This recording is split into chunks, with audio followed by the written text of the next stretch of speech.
मधेपुर दर्शन के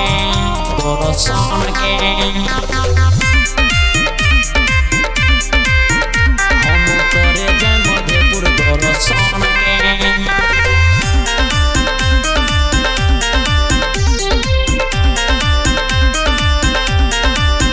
नबो दिन भूखनी हमहू नबो रात हो, धई देले बारी मथावा पे हाथ हो, मथावा पे हाथ हो। नबो दिन भूखनी हमहू नबो रात हो, धई देले बारी मथावा पे हाथ हो। गंगा जलवा से धोएम चरण के, सुन ले बारी बात हमर मन के। हम करे जाए मधेपुर दर्शन के, मैया देले बारी दुल्हा पसंद के। हम करे जाए मधेपुर दर्शन के, हम करे जाए मधेपुर दर्शन के। सुन ले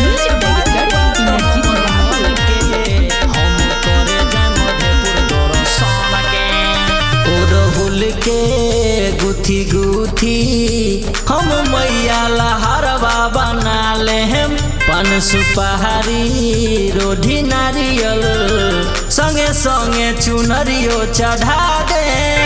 एहो घी के दिया जलाई के हम आरती उतारे हो।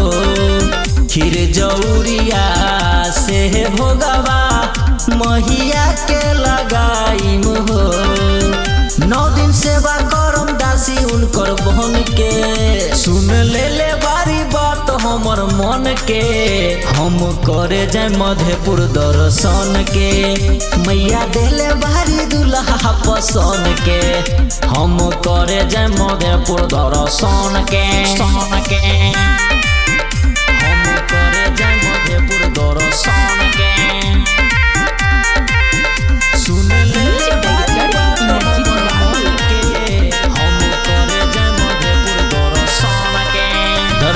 से है ना जान से जहदा सखी हमारा के माने ले।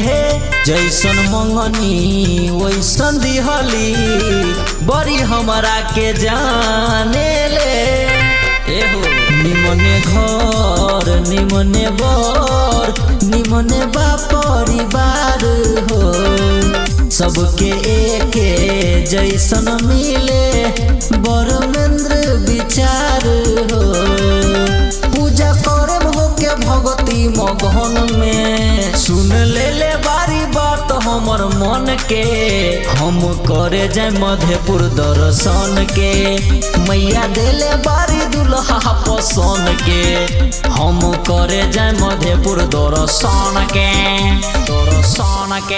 धर्मा रिकॉर्डिंग स्टूडियो भरगामा।